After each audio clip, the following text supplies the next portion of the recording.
and welcome back to Raising the Pauls. This is day 3 of our marriage series here on the channel. And if you haven't already, go back and watch day 1 and day 2 for my tips on growing your marriage stronger. My tip can kind of feel a little bit contradicting to what the previous tip was, but we'll get more into that here in just a minute. Please stick around if this sounds like something you're interested in. My name is PJ, and I'm a mom and wife, and I love all things marriage and motherhood. And maybe because it is my most important roles maybe in my life.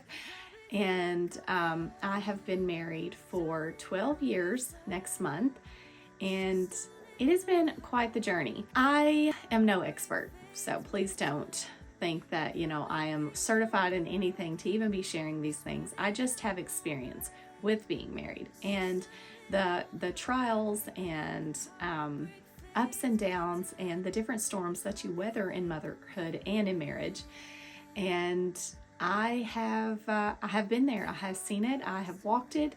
I've lived it. I have asked the Lord for strength and help in times when I thought that it was broken and beyond repair. But my God can do all things, and it is amazing to watch the restoration that God can do when your heart is willing to, one, change and follow God wholeheartedly. I am just sharing tips on here. I want to do 7 days of tips on growing your marriage stronger because I want everyone to experience a marriage and relationship that they love and enjoy. And I believe that's what God wants for all of us as well. I love speaking to the women because, like I said in a previous video, I feel like the Lord convicted me about being a Titus 2 woman, because anytime the Bible talks specifically to either the mothers or the wives or the women, then my ears perk up and I think, hey, he's talking to me. This is something that pertains to me, and I feel like in my mind it's easier for me to follow that because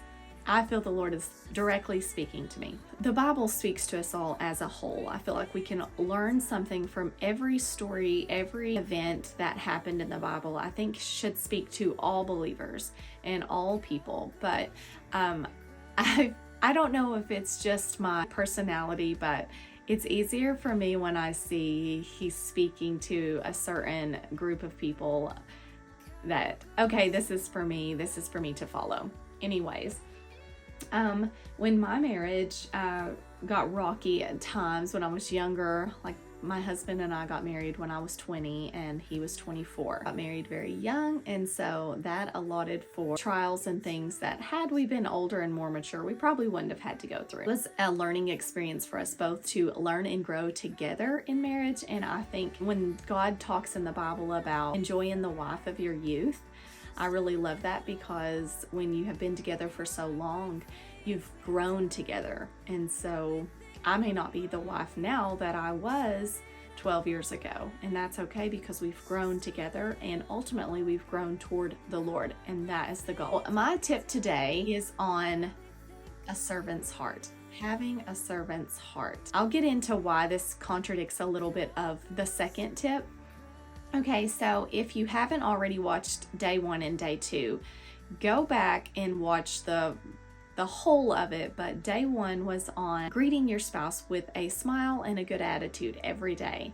And day 2 was about taking care of your appearance because men are more visual. Day 3 is about having a servant's heart. It's really important for us to take care and be the helper, be the helpmate to our spouse, because for one, that's what we were created for.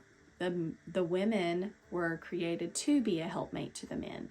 That doesn't mean that you push yourself and goals and dreams and everything aside in order to serve completely selflessly to someone else, and especially if your heart's not right with it. I don't think that's what the Lord is talking about as being a helper, because you can be a helper and still pursue dreams and goals together. And I think it's not just about the woman always helping.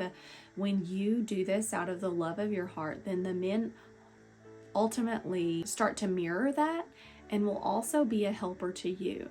And I found that as my husband learned to trust me to help him and trust me to put our marriage as a priority, then he began to trust me and trust that I had his best interest at heart, and it led to him doing the same for me. And so when I say pray for having a servant's heart, I'm not saying to be Cinderella and constantly cleaning and cooking and serving everyone from a place of self-pity, because I think that's a lot of what's happening in the world today. You can't hardly serve without people shunning or looking down on you, because self-care and all about self is way more important these days to most people, and self-love has become a thing. If we are believers and we are following Christ, we're going to be more Christ-like, and Christ didn't come here as a self-love, self-care mission. He came here to give of himself, and that's the ultimate love for somebody. Doesn't the Bible say there's no greater love than laying down your life for your friends?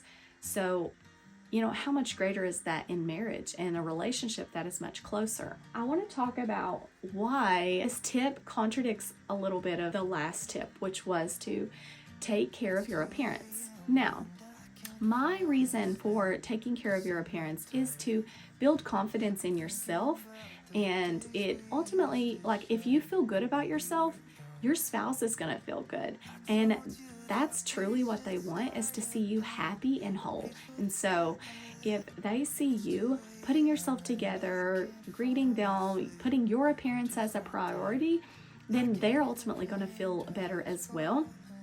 But I also want you to know that your appearance is not everything. Your beauty on the outside is not everything, because beauty is only skin deep. You've heard that said. You age, you change, weight can be a factor. There's so many different things that can play into what society wants to call beautiful.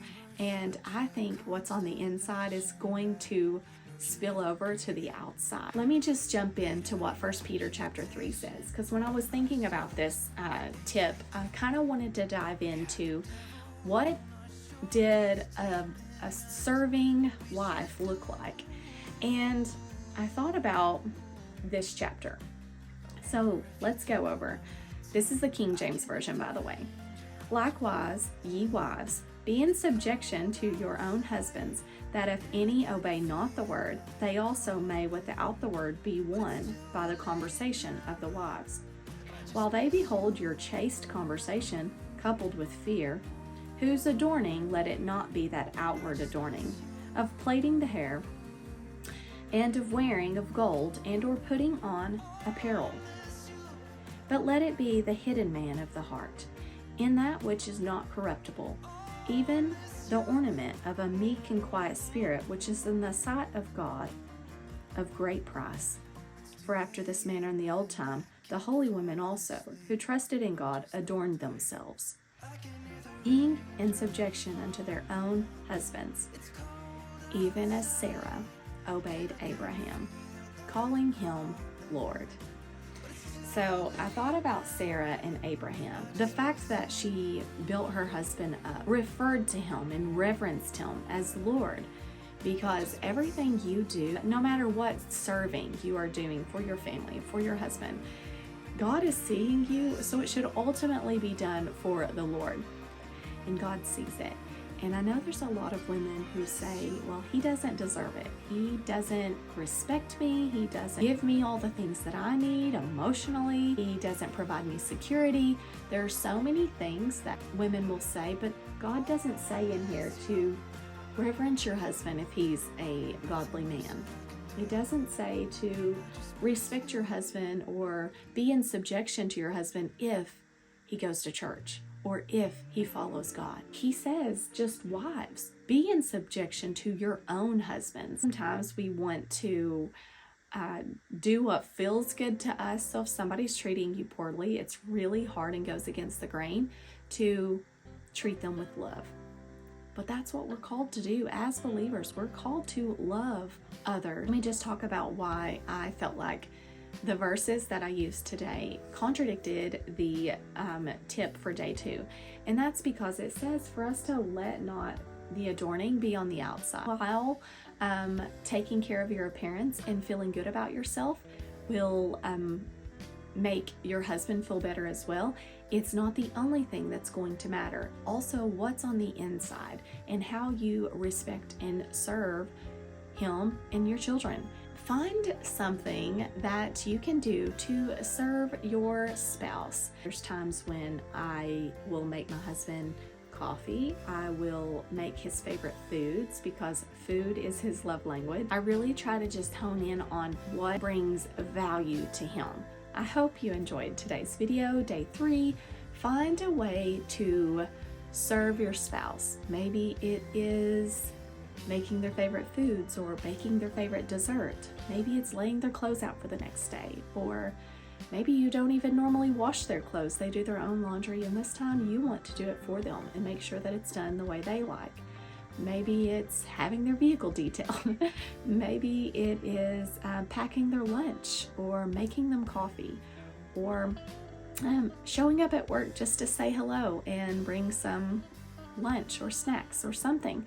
Find a way to serve your spouse, and I promise you won't regret it, because the Bible also says it's better to give than to receive. And when you're doing something for others, you always feel much better on the inside.